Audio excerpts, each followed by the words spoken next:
Well, hello, everybody. My name is Ankur Jain. I'm the CEO of Kairos, and today I'm joined by Mayor Garcetti from Los Angeles and Mayor Suarez from Miami.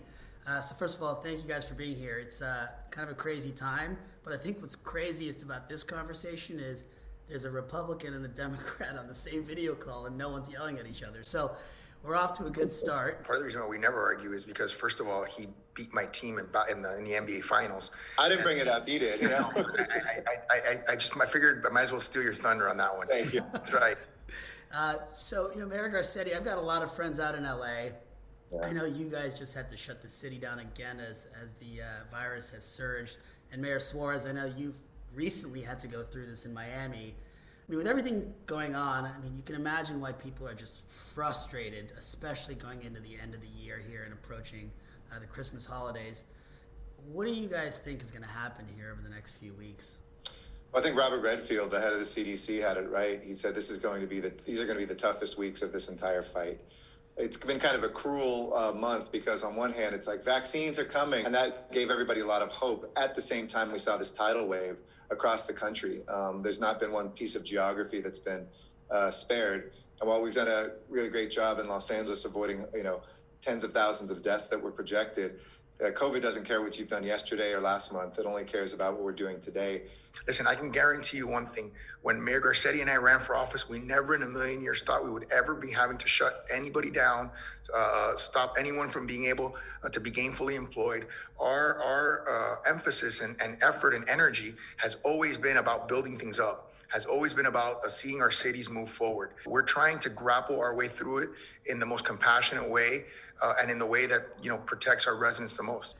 At the end of the day, while we can't change the reality that there is a pandemic we're all going through, there are little things we can try to do to help in the meantime while we wait for broader relief, that broader relief from the vaccines, that broader relief from a federal stimulus package, frankly, that broader relief on things like rent and housing affordability. But in the meantime, people still are out of jobs. People are still running out of savings. And so I'm excited that we've had a chance to come up with a, frankly, common sense policy that could, at least in the interim, help get some of that money back into people's pockets. And so I was hoping maybe one of you could take a stab at explaining how this policy works, how this renter stimulus will get everybody, an average of $1,400 accessible to them that wasn't previously there. Essentially, that $1,400 average deposit somebody has, would actually have the right, like you do right now in cities like Cincinnati and Atlanta, to tell your landlord, I'm not going to give that to you in cash. I'm going to give that to you in insurance, which is just as good. If anything happens to me, you still get that money, or a payment plan, or cash, if that's what you prefer. And so for folks that right now might have that locked up, they could also convert to that insurance, pay $3-5 a month or whatever it would be, guaranteed that if anything happens to them, their landlord is made whole. So landlord takes no risk. But at the same time, that capital gets us through a difficult moment. Even though this is money that should belong to renters across the country, because of this antiquated system, they don't have access to it, right? And this type of common sense policy gives them the option to access it. There's $45 billion worth of deposits in the United States that are sitting in bank accounts that are not being used, that could be used in a way to help people get by. And the federal government has been gridlocked. So to give renters an opportunity to substitute their deposits for a rental insurance product, which is a fraction of the cost, right, and get all that money back in their pocket, for me, frankly, it's a no-brainer. And this is a reimagination that will outlast this pandemic, because poverty doesn't go away when this pandemic is over. This is something landlords and renters can actually agree on because it keeps landlords protected.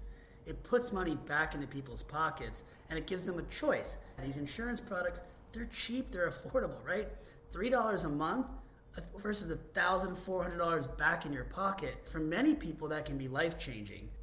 For those who say that's not enough, what do we say back to that? For me, it's not about whether it's enough or not. It's about what can we do and what can we do efficiently and what can we do, with money that's available, and that's easy. Mom and pop landlords are probably half the landlords in America. A lot of people say, hey, why are we helping landlords? They're all wealthy. They're all corporations, and those do exist. And oftentimes, by the way, they already do offer this sort of a product. It's the mom and pop ones that don't know. And these are people who sometimes that's all they live off of. is the 2 units that they own. We need to get them into that as well, help them out. And, this also produces jobs. When people have that security of knowing that they have that, they can spend, money on improving a unit. That employs people in the construction trade. When people can make their rent too, they don't have to stress out about trying to get work. So this is also not just a rent program. It really creates economic benefits that recycle over and over. So that's why we've come together in this kind of historic partnership yet again.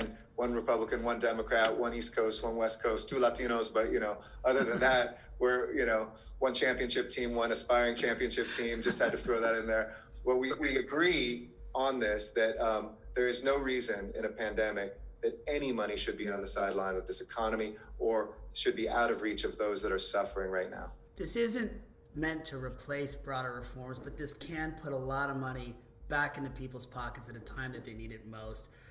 We're looking forward to having this. And, one thing, Mayor Garcetti, Mayor Suarez, thanks to your leadership on both sides, there are over 20 other mayors across the country also joining in this effort to bring this to all residents across the country. And I think we can put $45 billion back into the economy, back into people's pockets, without needing to wait for the broader reform. It's just a great step to help us get there. And since this is timely, can I put in one other pitch as well? Yeah, please. That everybody should call their member of Congress. We need Republicans calling. We need Democrats calling. We need folks to know that they need to help local government right now. They need to help Americans right now, schools, childcare, rent relief, and assistance for state and local governments, because we have our firefighters, our medical personnel on the line, testing people, working long shifts, getting sick. Cities aren't blue or red. They're American, and they need help, and we need folks to come together. So please call your members of Congress. Don't go home for the holidays without helping the American people. Thanks so much, guys.